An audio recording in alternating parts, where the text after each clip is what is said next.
জুলাই নেমে এসেছে, আবার সর্বস্তরে জনগণ নেমে আসবে। এত রাত্রে আসছি, থাকতে পারি না বাবা, বাসায় থাকা যায় না এরকম অবস্থায়। আর কাউকে হারাইতে চাই না, হাতিদেরকে হারাইতে চাই না, এটাই।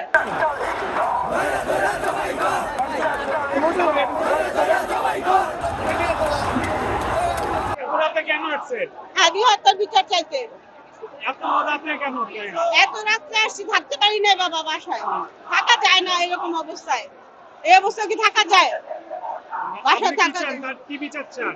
তার বিচার আসমানে ফয়সালা হবে, কারণ উনি বলছিল যে মৃত্যু ফয়সালা আসমানে হয়, ওনার বিচারের ফয়সালা ইনশাআল্লাহ আসমানেই হবে। যারা মারছে তারা কোনোদিনও শান্তিতে থাকতে পারবে না, এখনো শান্তিতে নাই, শান্তি থাকার কথা না তাদের। এরকম সময় বা ছেলেদের মেরে ফেললে আর পাবো না। আমি 14 আসনের, কিন্তু আমি 8 আসনের হাজির জন্য আসছি।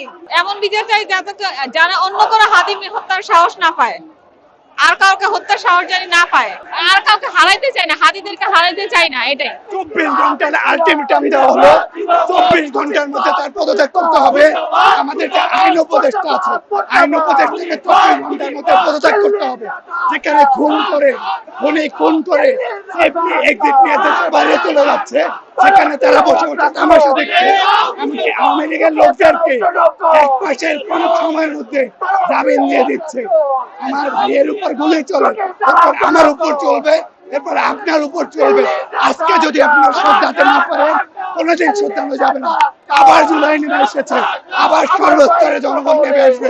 আগামী 24 ঘন্টার মধ্যে জাহাঙ্গীর কবির এবং আসিফ নজরুলের পদত্যাগ নিশ্চিত করতে হবে। এভাবে যে চলে গেল, আমরা তার মৃত্যু এইভাবে বৃথা যেতে দেব না, এবং আমরা সবাই সকলে বাংলাদেশ হাদির খুনির বিচার দেখতে চাই। ইনশাআল্লাহ। ইনকিলাব জিন্দাবাদ।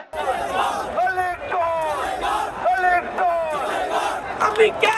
আমি কে? হাদি হাদি হাদি হাদি। আমি কে? আমি কে?